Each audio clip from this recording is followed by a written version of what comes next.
já falou sobre a auditoria interna, algumas funções, mas só para nós reforçarmos, quais as funções básicas aí que o senhor vê da auditoria interna hoje? Bom, a auditoria interna hoje ela tem algumas funções básicas. Por exemplo, assessoramento, consultoria, né, porque ela pode realizar consultoria, assessoramento às áreas auditadas e aplicação dos procedimentos de auditoria, de técnicas e de normas de auditoria. Isso são as funções básicas da auditoria interna. Não tem outras. Essas são as básicas. Volta a ideia a gente falou do perfil lá do auditor. Do auditor. Porque para ele conseguir concentrar todas essas funções, ele precisa ter um conhecimento bastante multidisciplinar. Normalmente a gente costuma dizer que o auditor interno precisa ter um conhecimento multidisciplinar. Aí realmente está preparado para ser um bom auditor. E é claro que às vezes o iniciante na área de auditoria ele não tem esse conhecimento. Só vai adquirir isso ao longo do tempo. Até nós vamos falar lá para frente, mas uma formação superior é imprescindível para Sem dúvida, auditor. Sem dúvida. É imprescindível uma formação universitária em qualquer área do conhecimento.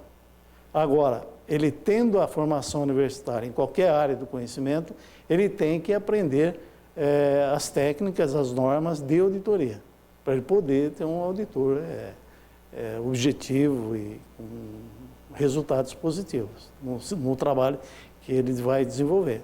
Como planejar um processo de auditoria interna, professor?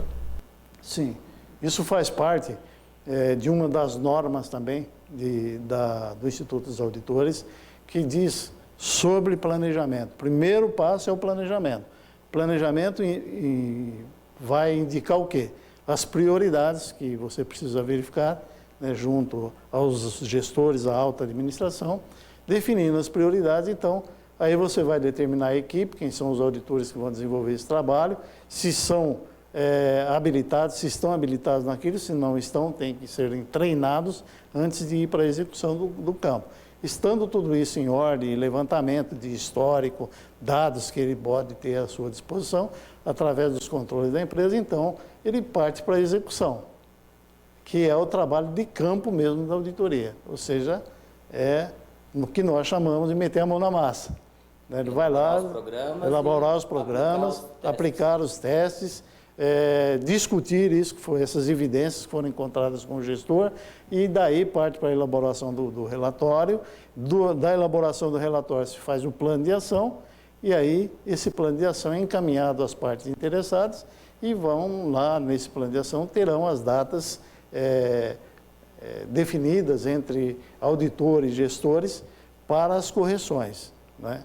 Isso é o final do processo de auditoria. Quando todas as perguntas estiverem sido resolvidas, as evidências e correções resolvidas, então o processo está terminado. Então não adianta sair auditar um processo de logística, voltar a auditar um processo de RH, sem que haja um fechamento, sem que haja uma conclusão? Não é bem isso, né? Você pode fazer trabalhos específicos só sobre a logística. O que eu quis dizer é que para todo trabalho de auditoria precisa ter um planejamento. Tá? Se eu vou auditar só a área de logística, eu preciso definir o que eu vou fazer na área de logística, quando e como. Para que eu possa apresentar um resultado. Só da área de logística. Agora, eu posso, ao mesmo tempo, estar auditando várias áreas. A referência seria uma auditoria em loco, ele ficar auditando alguns setores sem um plano, sem um programa? Não, aí isso não existe, isso não pode acontecer. Quando ele sai para qualquer lado para auditar qualquer unidade, vamos dizer assim, que é comum, às vezes você vai para uma filial, você tem que auditar a parte financeira, a parte operacional, não é? Então ele faz tudo, ou vai especificamente só para ver estoque.